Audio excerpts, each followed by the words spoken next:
Hello students. पिछले video में कुछ डाउट्स थे, उसको क्लियर किया गया था। चीज़ें बताई गई थी कोऑर्डिनेट ज्योमेट्री की चीज़ें आपको कैसे करनी है, कैसे हैंडल करनी है, उसे आप देखना एक बार। उम्मीद है कि आपके प्रॉब्लम सॉल्व होंगे। ठीक है, आज नया चैप्टर की स्टार्ट करेंगे। कुछ लोगों के लिए टफ माना जाता है, कुछ लोग इसको टफ मानते हैं। एक मिनट। और कुछ के लिए इंटरेस्टिंग है। ठीक है, जो इसे अच्छे से करते हैं, अच्छे से पढ़ते हैं, उनको मजा भी आता है। और कुछ ऐसे भी हैं जिनको ये चैप्टर टफ लगता है। दोनों के लिए दोनों लोग इसको अच्छे से कर सकते हैं। मतलब कोई ऐसी बहुत बड़ी बात नहीं है। चैप्टर का नाम मैं ले लेता हूँ, ट्रिग्नोमेट्री है। ट्रिग्नोमेट्री आज डिस्कस करेंगे। कुछ लोगों को ऐसा लगता है कि ये चैप्टर ऐसा है जो उनके लिए बना ही नहीं है। ठीक, क्योंकि कई चीजें ऐसी हैं, कई बातें ऐसी होती हैं जो पहली बार सुनते हैं। और जब पहली बार सुनते हैं तो पहली बार सुन के ये मान लेते हैं कि हमसे नहीं होंगी चीजें या हम नहीं कर पाएंगे। तो हर इंसान जो भी ट्रिग्नोमेट्री पढ़ा होगा वो पहली बार ही सुना होगा। और ट्रिग्नोमेट्री एक ऐसा चैप्टर है जो बचपन से आपको पढ़ाया नहीं जाता। 9th या 10th में पहली बार आपसे इसकी मुलाकात होती है और वो आपका बोर्ड का पेपर आ जाता है। ठीक, तो थोड़ा सा परेशान होना तो सबके लिए वाजिब है कि परेशान होगे, बट कोशिश करेंगे तो आ जाएगा। ठीक, तो आज स्टार्ट करेंगे ट्रिग्नोमेट्री। बेसिक बातें क्या है वो यहां पे मैं क्लियर करूंगा। ठीक है, सबसे पहले कुछ बता देता हूं ट्रिग्नोमेट्री के बारे में। पूरे ट्रिग्नोमेट्री में राइट एंगल ट्रायंगल की बात होती है। राइट एंगल ट्रायंगल की बात होती है, समकोण त्रिभुज की बात होती है पूरे ट्रिग्नोमेट्री में। पूरा ट्रिग्नोमेट्री खत्म हो जाएगा, वो 9, 10th, 11th, 12th आप कभी पढ़ना तो राइट एंगल ट्रायंगल की ही बात होगी पूरे ट्रिग्नोमेट्री में। ठीक, अब उसका डेरिवेशन कैसे क्या है वो डिस्कस करने का टाइम नहीं है। हम सीधे क्या चीजें हैं जो आपके एग्जाम के लिए इंपॉर्टेंट है उस पर आते हैं। ठीक है, वो हमारे पास टाइम नहीं है कि हम चीजों को देखें कैसे कैसे क्या है। ठीक, चलिए इसको मानते हैं एंगल ए। ये 90 डिग्री होता है, ये सी, ये बी। ठीक, अब इसमें तीन बातें होती हैं। ये होता है आधार, ये होता है कर्ण और ये होता है लंब। हिंदी में कहते हैं तो इसको बेस बोलते हैं, इसको परपेंडिकुलर या हाइट बोलते हैं और इसको हाइपोटेन्यूज बोलते हैं। ठीक है, ये तीन बातें होती हैं। ठीक, हमेशा एक चीज ध्यान रखेंगे कि जिस एंगल की बात करेंगे उसके सामने वाला ही हाइट होगा। ये बात जो सबसे ज्यादा इंपॉर्टेंट है इस चैप्टर की, कि जिस एंगल की बात करेंगे उसके सामने वाला ही हाइट होगा। क्योंकि मैं यहां पे ए लिखा हुआ हूं, मैं एंगल ए की बात कर रहा हूं। अब हाइट ये है BC, लेकिन अगर किसी ने एंगल सी बोल दिया तो हाइट ये नहीं रह जाएगी, तो इसके सामने जो साइड आएगा AB, ये हाइट बन जाएगा। ठीक, किसी दो एंगल का डिस्कस होगा, A या C। ठीक है, हो सकता है B लिख दें यहां पे, लेकिन इस ही एंगल का डिस्कस होगा। और परेशान एकदम नहीं होंगे, जिस एंगल की बात होगी उसके सामने वाला ही हाइट होगा। इसको कर्ण, हाइपोटेनस, इसको बेस, आधार बोलते हैं। ठीक, अब कुछ बातें और हैं वो जल्दी जल्दी डिस्कस कर लेते हैं। एक बहुत बड़ा वीडियो 1 घंटे का और ट्रिग्नोमेट्री के 3-4 वीडियोस हैं, वो आप देख सकते हो प्लेलिस्ट में जाके क्लास 10th के। ठीक है, देखते हैं। हिंदी में मैं लिखता हूं LAL अपॉन में KKA की बात होती है। ये हिंदी वालों के लिए, हिंदी मीडियम वालों के लिए। इंग्लिश मीडियम वालों के लिए अगर इसको कहा जाए तो इसको हम ये बोल दें, P बोल दें, PBP, HHB। ठीक, ये इतना हिंट आप याद रखना। किसकी किसकी बात होगी? साइन बात होगी, cos, tan, cot, sec and cosec. और यही चीज आप नया नया सुनते हैं तो आपको लगता है कि ये कौन कौन से टर्म्स आ गए, साइन, कॉस, टैन, कॉट, सेक, कोसेक। ठीक है, इन 2, 2, 4 जो 6, इसी पूरे 6 में पूरा ट्रिग्नोमेट्री है। साइन, कॉस, टैन, कॉट, सेक अलग अलग फॉर्म में है। कैसे है? सबसे पहला जो टॉपिक है आपके ट्रिग्नोमेट्री का वो है रेशियो का। यहां लिखता हूं, रेशियो का है, रेशियो का है। ठीक, वो रेशियो कैसे फाइंड आउट करते हैं उसके लिए ये फॉर्मूला लिखा हुआ है। अब आप ध्यान से बात को देखना, ये जो पहला वाला L अपॉन में K लिखा हुआ है ये साइन के लिए है। तो साइन के सामने में अभी आप परेशान मत होना, L अपॉन में K लिखता हूं, ठीक है। इंग्लिश मीडियम वाले इसको P अपॉन में H बोलेंगे, सीबीएसई बोर्ड वाले, इंग्लिश मीडियम वाले। ये जो सेकंड वाला है, ये सेकंड A अपॉन में K लिखा हुआ है, ये लोग इसको B अपॉन में H बोलेंगे। जो ये tan है, ये tan थर्ड वाला है, ये बोलेंगे L अपॉन में। और इंग्लिश मीडियम वाले इसको बोलेंगे P अपॉन में B। क्लियर? ये 3 तो हो गया। अब 3 ये कैसे आएगा? तो जो ये 3 लास्ट का बचा हुआ, ये जस्ट इसका ऑपोजिट हो जाता है। कैसे? ये जो कॉट है इस tan का ऑपोजिट, मतलब नीचे से ऊपर A अपॉन में L। ये जो sec है, ये sec नीचे से उल्टा K अपॉन में A, मतलब cos का उल्टा। ये जो cosec है, ये sin का ऑपोजिट K अपॉन में L, और इसको बोलेंगे A अपॉन में L को B अपॉन में P, इसको बोलेंगे H अपॉन में B, और इसको बोलेंगे H अपॉन में P, इंग्लिश मीडियम वाले। ठीक, अब आपको यहां से रट्टा मारने की जरूरत नहीं। अगर ये फॉर्मूला आपको लर्न है तो आप प्रैक्टिस करोगे और ये क्वेश्चन सारे सॉल्व होंगे, एक एक करके सॉल्व होंगे। ठीक है, अगर आप प्रैक्टिस करते हो तो एक एक करके क्वेश्चन सॉल्व होंगे। साइन, कॉस, टेन, कॉट, सेक, कोसेक। P परपेंडिकुलर अपॉन में हाइट, B अपॉन में H बेस अपॉन में height, sorry P perpendicular upon में हाइपोटेनस, B बेस अपॉन में हाइपोटेनस, P परपेंडिकुलर अपॉन में बेस, और जस्ट इसका opposite 3 और चलता है। ठीक, मैंने गलती से वो परपेंडिकुलर और हाइट दोनों बोल दिया था, वो हाइट नहीं हाइपोटेनस है, HY लिखा होगा। ठीक है, यहां से रेशियो को फाइंड करना होगा। अब कैसे रेशियो को फाइंड आउट करना होगा, उसके लिए एक और बेसिक बात है जो आपको ध्यान देनी होगी। वो बेसिक चीज ये है कि आपने पाइथागोरस थ्योरम को देखा होगा। पाइथागोरस थ्योरम आपको लर्न होगा। वो क्या था, उसको हिंदी में बोलते हैं कर्ण का स्क्वायर इज इक्वल टू लंब का स्क्वायर प्लस आधार का स्क्वायर। कर्ण मतलब क्या बोलते हैं, हाइपोटेन्यूज का स्क्वायर, लंब हाइट या परपेंडिकुलर का स्क्वायर, आधार बेस का स्क्वायर। मतलब क्या हुआ, AC का square is equal to BC का स्क्वायर प्लस AB का स्क्वायर। इस पाइथागोरस थ्योरम से और इस रेशियो से ही हम क्वेश्चन को सॉल्व करेंगे, जो पहले टाइप के क्वेश्चन आपके एग्जाम में आए हुए हैं। कैसे कैसे क्वेश्चन है अभी मैं उसको आपको यहाँ पे डिस्कस करता हूँ। ठीक है, 1-2 क्वेश्चन आज हम करेंगे और फिर अगले वीडियोस में और क्वेश्चंस को डिस्कस करेंगे। एकदम अच्छे से इस टॉपिक को डिस्कस करेंगे कई वीडियोस में, परेशान नहीं होंगे, एकदम बेसिक रहेगा। चलिए फर्स्ट क्वेश्चन पे आते हैं।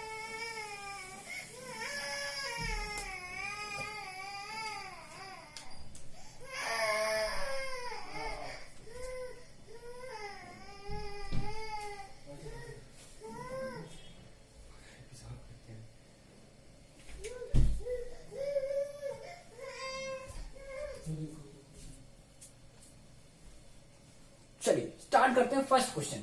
इसको ऐसा रहने देता हूं।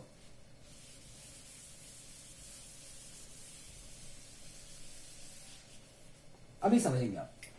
If sine A is equal to 3 upon में 4, मैं इसको नोट करता हूं यहां पे। If sine A is equal to 3 upon में 4, ये क्वेश्चन 1 मार्क्स में जरूर आएगा भी। कैलकुलेट सेक A, तो आपको बताना है सेक A। ठीक, इसकी वैल्यू क्या होगी। अब यहां से एक बात क्लियर करना कि सबसे पहले एंगल कौन सा दिया हुआ है।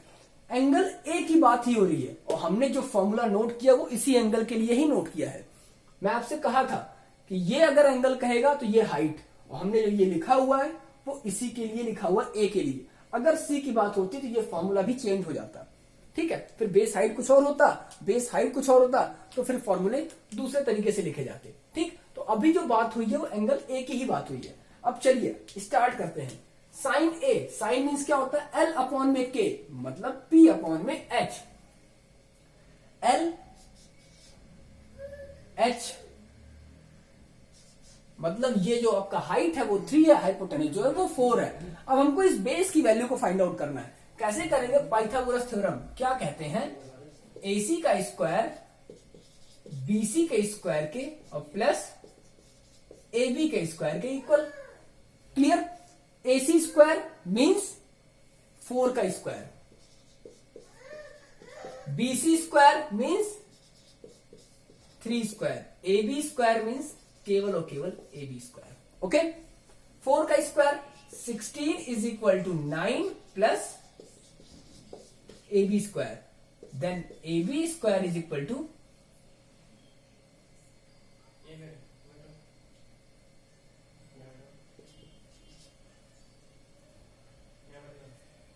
सॉरी 7। ओके, AB क्या हो गया, AB स्क्वायर क्या हो गया 7, then AB is equal to root में 7, मतलब ये AB की वैल्यू क्या आ गई, रूट में 7। क्लियर, तीनों वैल्यू मिल गई। अब आपसे अगर क्वेश्चन में कुछ भी कहे, केवल सेक ही नहीं कर रहा हूं मैं, कुछ भी कहे, ये पूरे जितने भी लिखे हुए हैं 6 इसमें से कोई पूछे, आप यहां से वैल्यू को निकाल सकते हो। मतलब कि आपको हर हाल में इस तीनों साइड की वैल्यू को जानना होगा या पता करना होगा किसी भी तरीके से। वो हमें नहीं पता कि आप कैसे करोगे, क्योंकि एक ही तरीका है पाइथागोरस थ्योरम, वो यहां से आप इसको सॉल्व कर सकते हो। ठीक, अब कैसे, मैं क्यों कह रहा हूं, अगर आपको कॉस किसी ने पूछा, मैं सेक पे नहीं जाता अभी, अगर यहां पे कॉस लिखा हो, ये क्वेश्चन है 2019 का, चलो 2019 में उन्होंने सेक कर लिया, इस बार ये कॉस कर ले, cos A is equal to what, क्या होगा, तो कॉस का मतलब क्या होता है, बेस अपॉन में हाइपोटेनस, आधार अपॉन में कर्ण, आधार क्या है रूट 7। चलिए अगर मैं यहां से कॉस ए की बात करता, कॉस ए करता, तो रूट 7 अपॉन में क्या होता है हाइपोटेनस 4। आंसर, कोई वैल्यू आपसे कह दे, इन्होंने सेक ए पूछा है, सेक ए मीन्स क्या होता है, के अपॉन में हाइपोटेनस अपॉन में बेस, हाइपोटेनस क्या है, इन्होंने सेक पूछा क्वेश्चन में, सेक ए इज इक्वल टू 4 अपॉन में रूट 7। आंसर, मतलब एक ट्रिग्नोमेट्री फॉर्मूले से आप तीनों साइड को फाइंड आउट करके और आप किसी भी रेशियो को बता सकते हो, A to Z कोई रेशियो आपसे कह ले, अगर वो ऑल ट्रिग्नोमेट्रिक रेशियो बोलते हैं, सभी त्रिकोणमिति अनुपातों को ज्ञात कीजिए, तो आप एक एक करके सारे ऐसे, मैं यहां एक गिवन था 2 नोट कर दिया, 2-3 और बचा है, आप खुद नोट करके देखना, मतलब कोई प्रॉब्लम नहीं होने वाली है, बस केवल और केवल माइंड लगाना है। ट्रिग्नोमेट्री नाम से केवल लोग डरते हैं, इतना टफ है नहीं जितना टफ लोग उसको बनाए हुए हैं या लोग समझते हैं। समझने के ऊपर और समझाने के ऊपर डिपेंड करता है कि आप किस लेवल पे इसको ले रहे हो। पहले से ही हार मान के बैठ जाओगे तो नहीं सॉल्व होगा, कुछ भी हो जाए, बट अगर प्रैक्टिस करते हो, सॉल्व करते हो, तो ये गारंटी है कि इसके क्वेश्चन रॉन्ग नहीं होते और इजी होते हैं। यार पाइथागोरस थ्योरम तो बचपन से पढ़ते आ रहे हैं हम, क्या करना है, और रेशियोज का बता दिया ये फॉर्मूला, इसको नोट करके दिमाग में रखना। और फिर वही बात जो एक बार हमेशा बोलता हूं, प्रैक्टिस, अगर आप प्रैक्टिस नहीं किए तो फिर कोई मतलब नहीं है। ठीक, तो ये एक क्वेश्चन यहां पे था जो 2019 में आया हुआ था। एक क्वेश्चन और कह रहा है आप सॉल्व करना, in a right angle triangle ABC at angle B. तो एक काम करते हैं, इसको हटाते हैं, क्वेश्चन के लिए सब कुछ चेंज करते हैं। एट एंगल बी, बी आपका राइट एंगल है,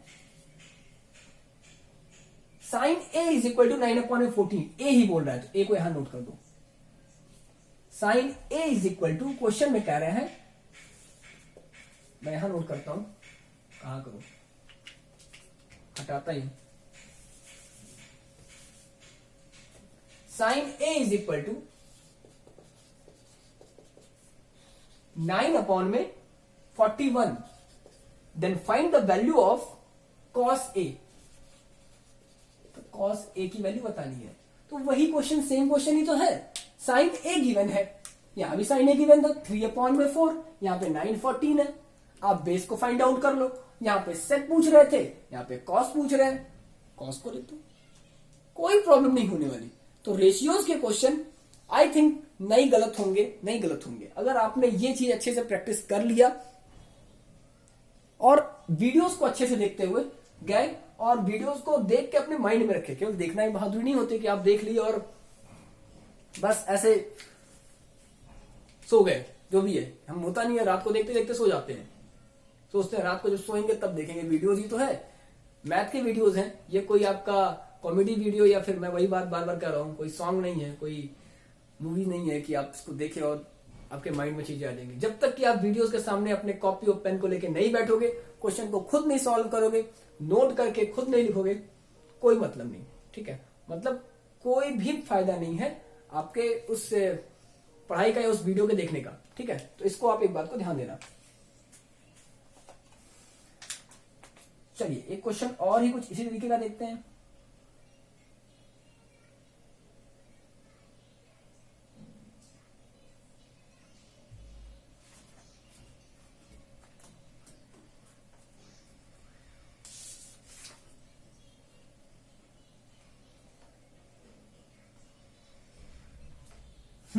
अब एक क्वेश्चन और आता है, मैं इसको हटाता हूं। ठीक है, ये जो सॉल्व किया इसको हटा दूं, बाकी चीज को रहने देता हूं। ठीक है, इसको हटा देता हूं, ये सॉल्व करने के बीच में। ठीक है, ये क्वेश्चन कुछ इस तरीके का है। If cot beta is equal to 7/8, cot beta is equal to 7/8, evaluate. तो ये क्या कह रहे हैं, ध्यान से देखिएगा, 1 plus sign beta, 1 plus sign beta, 1 minus sign beta, 1 minus sign beta upon में 1 plus cos beta, 1 plus cos beta, 1 minus cos beta. यही तो बोल रही है। ओके, ठीक है, ठीक। अब या तो इसको आप सिंप्लीफाई कर लो, बेसिक जो भी आप करते आए हो, ए स्क्वायर प्लस बी स्क्वायर जो भी है, ए माइनस बी, ए प्लस बी, जिस तरीके से आपने जो फॉर्मूला आज तक सीखा है उससे या तो इसको सिंप्लीफाई कर लो। ठीक, या तो कॉट बीटा दिया हुआ है, साइन बीटा रख के और फ्रैक्शन सॉल्व कर लो, जैसी आपकी इच्छा करे, आंसर आएगा। मैं एक चीज आपको करके दिखाता हूं यहां से। मैं वो ये कहना चाहता हूं, 1 plus sign beta, 1 minus sign beta. अगर थोड़ा सा हम अपना माइंड लगाएं तो ये लिखा हुआ है ए स्क्वायर, सॉरी, एक ब्रैकेट में ए प्लस बी, एक ब्रैकेट में ए माइनस बी, नीचे भी ये लिखे हुए हैं एक ब्रैकेट में ए प्लस बी, एक ब्रैकेट में ए माइनस बी। और इसका फॉर्मूला क्या होता है, ए स्क्वायर माइनस बी स्क्वायर, ए स्क्वायर माइनस बी स्क्वायर, यही होता है। इसी फॉर्मूले पे इसको हम ब्रेक करते हैं। अब ये तो क्लास 7 का फॉर्मूला है। ठीक है, ये क्या होगा, ये होगा 1 plus sine square beta, sorry 1 minus sine square beta, और ये होगा 1 minus cos square beta. Clear, इतनी बात क्लियर होगी। सिंप्लीफाई कर रहे हैं, अभी वैल्यू से कोई मतलब नहीं है हमें। 1 माइनस साइन स्क्वायर बीटा। अब चूंकि मैं यहां पे सिंप्लीफाई करने के लिए अभी आपसे इसलिए नहीं कहता क्योंकि मैंने आपको एक फॉर्मूला नहीं बताया है। वो फॉर्मूला ये होता है, चलो बता ही देता हूं, sine square theta plus cos square theta is equal to 1। तो यहां से अगर हम कॉस स्क्वायर थीटा की वैल्यू निकालें तो 1 minus sine square theta, 1 minus sine square theta किसके इक्वल हो गया, कॉस स्क्वायर थीटा। और यहां से अगली वैल्यू निकाले तो साइन स्क्वायर थीटा हो गया। और फिर एक फॉर्मूला और है, वो भी मैंने भी आपको नहीं बताया, वो ये कॉस अपॉन में साइन होता है कॉट स्क्वायर थीटा। ठीक है, लेकिन अभी आपको मैंने नहीं बताया तो आप सिंप्लीफाई करना। लेकिन जब आप पूरे चैप्टर को कर लोगे तो आप खुद देखना, आप सिंप्लीफाई करके ही करोगे, आप वैसे वैल्यू पुट करके नहीं करोगे। ठीक है, आप देखना इस चीज को। लेकिन अभी के लिए आप सिंप्लीफाई करके साइन बीटा की वैल्यू, कॉस बीटा की वैल्यू को ऐसे फाइंड आउट करके और वैल्यू पुट करके सॉल्व करना, बट आगे आप नहीं करोगे। चलो ये कॉट, ये हो गया, सॉरी ये कॉट स्क्वायर थीटा होता है। और कॉट स्क्वायर थीटा, अब ये वैल्यू गिवन है 7/8, इसका होल स्क्वायर करके सॉल्व कर दोगे। 7 7 जा 49, 8 8 जा 64, आ गया ये आंसर। ठीक है। फॉर्मूला नहीं पता था, नहीं बताया, अभी आगे जो और वीडियोस रहेंगे उस अगले लेक्चर में बताऊंगा, ठीक है। लेकिन अभी के लिए ये तो आपके लिए टफ है, लेकिन जब अभी सारे फॉर्मूले क्लियर कर लोगे तो ये कुछ भी नहीं रह जाएगा, ये मेरी गारंटी है, ठीक है। अभी के लिए टफ है, अभी के लिए आप काम करना, मैं आपको बताता हूं, कॉट बीटा है, इस वाले फॉर्मूले से cot sine cos tan cot A upon में एल, ये हो गया ए, 7 यहां रखना, एल यहां 8 रखना, ये वैल्यू फाइंड आउट करना, और साइन और कॉस चाहिए इस वाले में, तो साइन और कॉस को फाइंड करके यहां पे पुट करके और आप फ्रैक्शन सॉल्व कर देना, आंसर आ जाएगा। या यहां पे मत करना, यहां कर देना क्योंकि यहां भी साइन कॉस है, यहां तक सॉल्व करना, यहां वैल्यू को पुट करना, आंसर आएगा, यही आंसर मिलेगा, आप चेक कर लेना, ठीक है। तो प्लीज ट्रिग्नोमेट्री को इतना ज्यादा इससे मत डरो कि ये आप मत भागो इससे, ये खुद ही आपसे भाग जाए, क्योंकि अच्छे खासे मार्क्स एग्जाम में देता ही है। मतलब मैं तो मानता हूं कि एक पोर्शन होता है पासिंग मार्क्स का, ये आप पास हो सकते हो इसके पूरे क्वेश्चन को सही करके, सपोर्ट मिल जाएगा पास होने का एक चैप्टर से। तो प्लीज रिक्वेस्ट है, इस चैप्टर के सारे क्वेश्चंस को भी अच्छे से करो, अपने बुक्स, आपके बुक्स में भर भर के क्वेश्चन दिए हुए हैं, एग्जाम्पल्स को सॉल्व करो, बुक के क्वेश्चन को करो। जब बहुत सारे हो जाते हैं तो फिर आप प्रैक्टिस सेट उठाओ, प्रीवियस ईयर उठाओ, ठीक है, और उसको सॉल्व करो, बट करो, क्योंकि इस चैप्टर से भगना नहीं है, इस चैप्टर को आराम आराम से करेंगे, जितने वीडियोस में भी होगा, ठीक है, तो एकदम ही नहीं भगेंगे, एकदम आराम से करेंगे। मेरी गारंटी है अगर आप साथ दिए तो ये चैप्टर कुछ भी नहीं रह जाएगा, ठीक है। ओके चलो, थैंक यू।